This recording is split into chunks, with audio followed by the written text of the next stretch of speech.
You've been able to receive television for a considerable number of years. What were the main problems with it? Oh, it just wasn't worth watching, Tony. It's all snowy. You had to put a bit of paper over to, to see any reasonable picture there. Well, no one bothered watching it. So that it was. So what gave you the idea of a repeater station to correct this? Well, actually, Neil came to put an antenna up to me to see if I could get a better picture. And then we thought of the pensioners and our people of the town, and I asked him, was it possible? And it developed from there, and it slowly developed, and it's taken us 12 months to get in, and now it's perfect. It's pretty good. You've now formed the Jamison Television Society. Could you give us a bit of a history of how the whole project developed? Well, we had a meeting in the hall on the 24th of April last year. There'll be about 150 people there. And we discussed it. We formed a committee, President, Secretary, Treasurer, Committee. And they decided to go ahead with it. So we left it in Neil's hands to see the Broadcast Control Board and do all the rigmarole and that sort of caper. And it's slowly developed. It's taken 12 months. We finally got it, and it's pretty good. So you now receive a satisfactory picture that makes it worth watching? Oh, yes, very good. Very good it is, yeah. Being a private venture by the townspeople, obviously you had to raise money. How did you go about this? Well, we called for donations first, Tony. We raised approximately about $1,600. There was big donations, pensioners put in what they could afford, and other people put in what they could afford. Then we finally decided to go to the SSB in Mansfield, and we got a bank loan of $3,000. We've got to repay that back at $67 per month over 5 years. But we're still open for donations.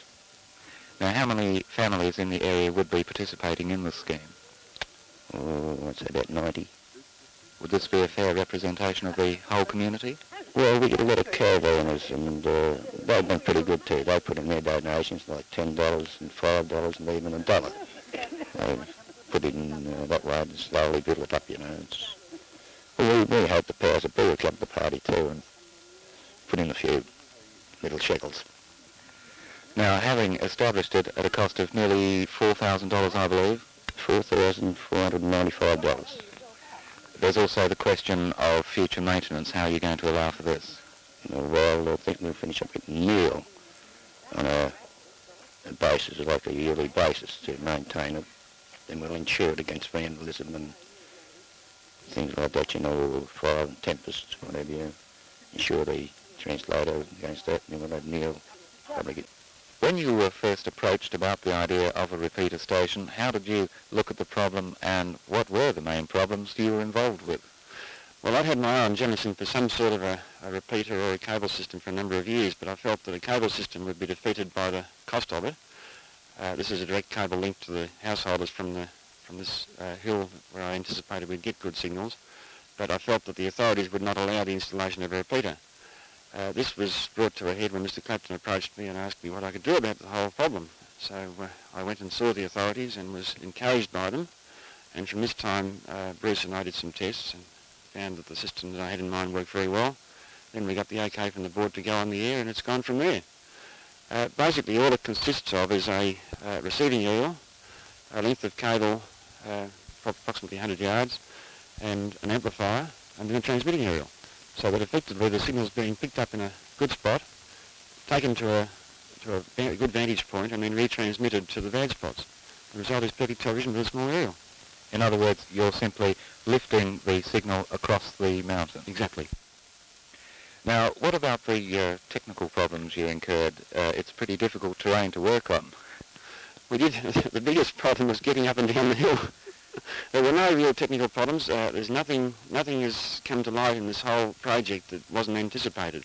So you could really say that it was just that nobody, as far as I know, this hasn't been done anywhere else in the world. And it's just that I think nobody has really perhaps conceived the idea or tried the idea.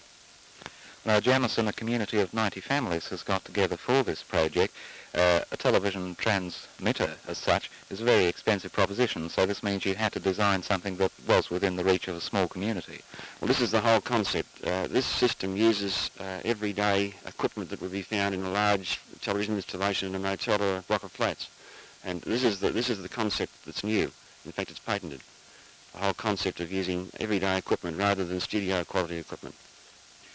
Can you see this becoming a commercial proposition for other towns or communities in a similar situation? Yes, I can. I think there are probably numerous towns along the east coast, right down the east coast of Australia, where this sort of system would be very satisfactory.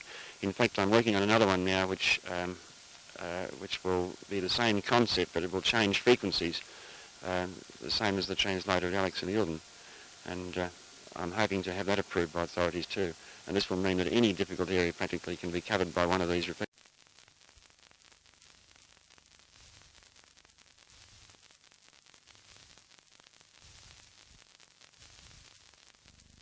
It must add to the potential of the town. With caravanners, they can come in with a portable and put up a small antenna and they can get their favourite programs that they want to watch when they're in town or in Shepparton or wherever they come from. They can watch their favourite programs when they come up here with a portable television set. So to sum it up, you see the reception of good television in Jamison as an integral part of the town's future and development. No, most definitely.